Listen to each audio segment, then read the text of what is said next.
Hi, this is Chris Obert. I'm the founder of the New England Authors Expo. Welcome to our event, and I hope you enjoy meeting all of our authors.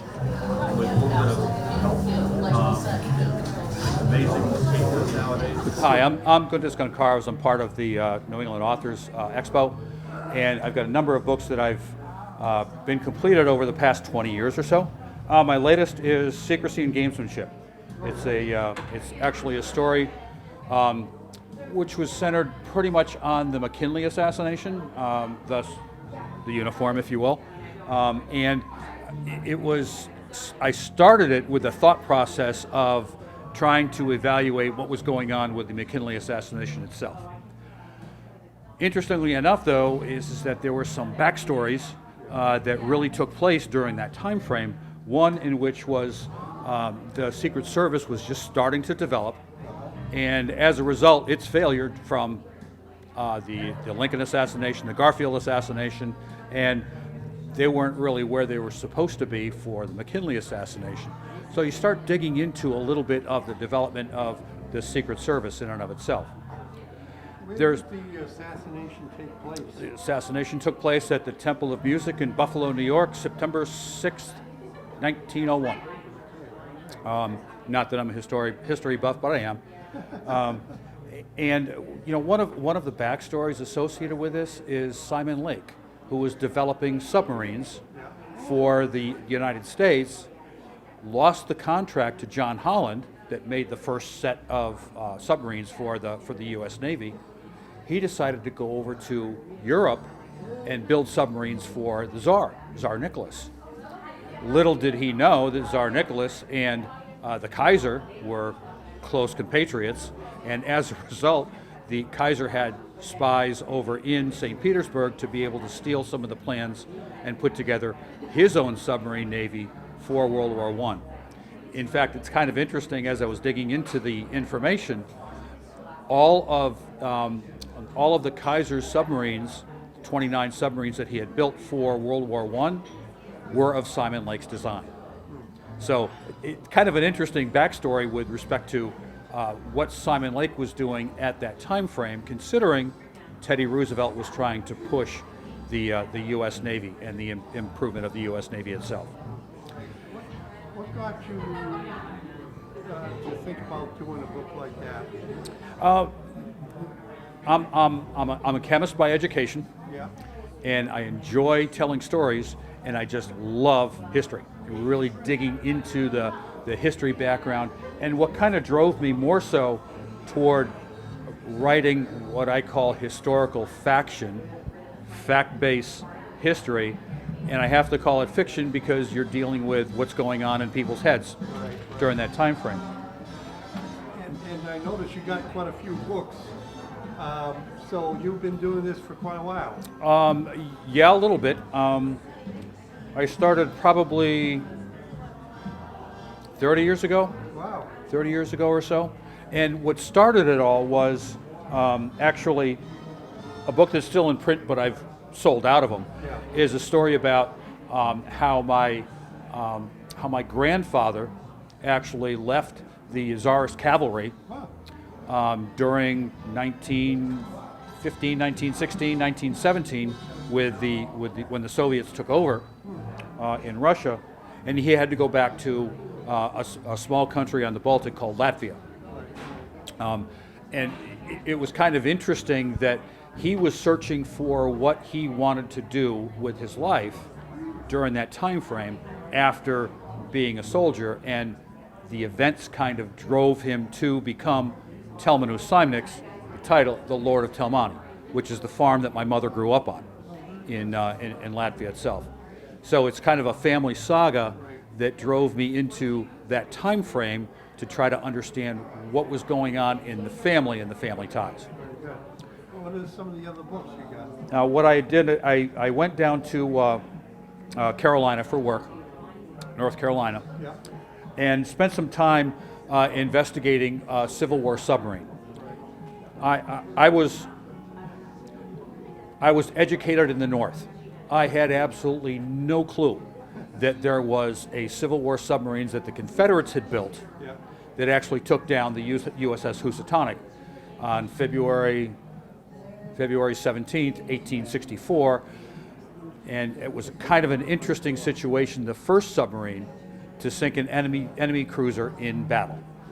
Kind of an interesting setup. Now, why I started digging into that was that the Hunley was being brought up from Charleston Bay right around the year 2000-ish or so, and there were a lot of questions as to why did it sink, why did it go down, why didn't it return back to base? What really got me going, though, was the thought process of what's going on in the minds of these 8 sailors that were on the boat, full well knowing that 2 crews before them actually sunk and died. So I started digging in a little bit of the history behind that. One of the items that was fascinating was that 4 of the 8 sailors on the Hunley were actually Eastern European.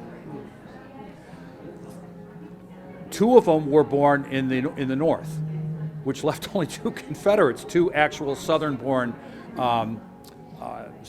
people to come up and work through that process. That's odd. So it was really kind of interesting how it all kind of meshed together for this one technological advancement that they had used in this submarine. It was before John Holland started doing his work, before the Fenian Ram was developed, and also before Simon Lake had started putting all of his technology together up in the north. So the story kind of follows the 8 sailors, what's going on behind them. One of them had absolutely no history. Shows up on a Confederate privateer, 1861, then shows up on the Hunley in 1864.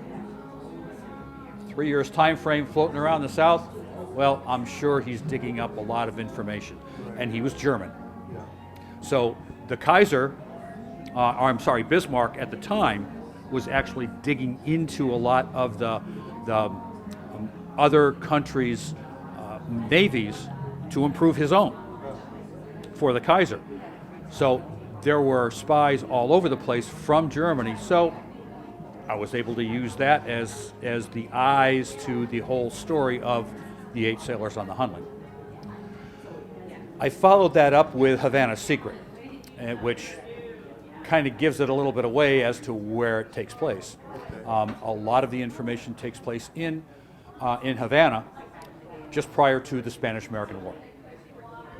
And the story kind of follows what was going on in Havana at the time, the spy rings, and why we ended up actually getting into the Spanish-American War, late in 1898.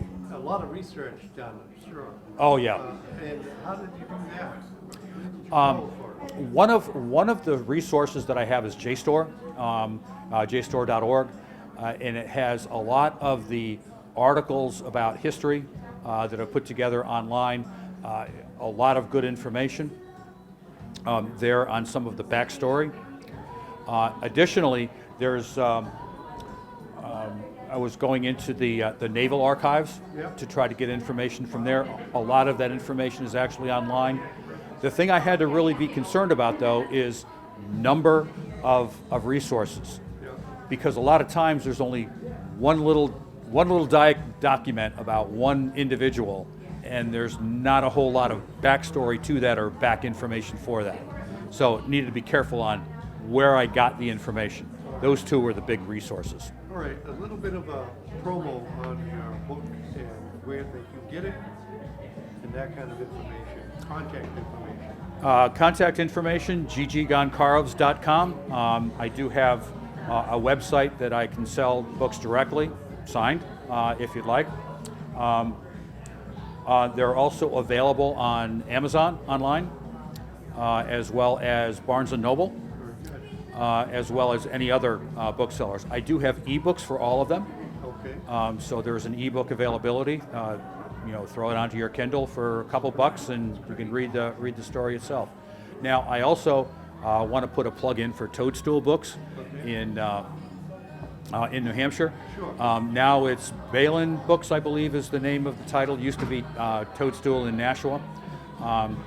Great people at all of the Toadstools, and the books are available there.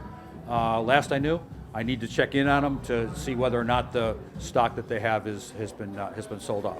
And I also do historical presentations. Oh, that's great. Yeah, I Where? I'll do it in libraries, Okay. military museums. All right. I've been invited to be the speaker at Civil War roundtables Yeah. as well, and several different libraries as well as other bookstores. Oh, So that's great. I've got presentations already set up Right. for all of the books. Thank right. you very much. Okay, All take care. right.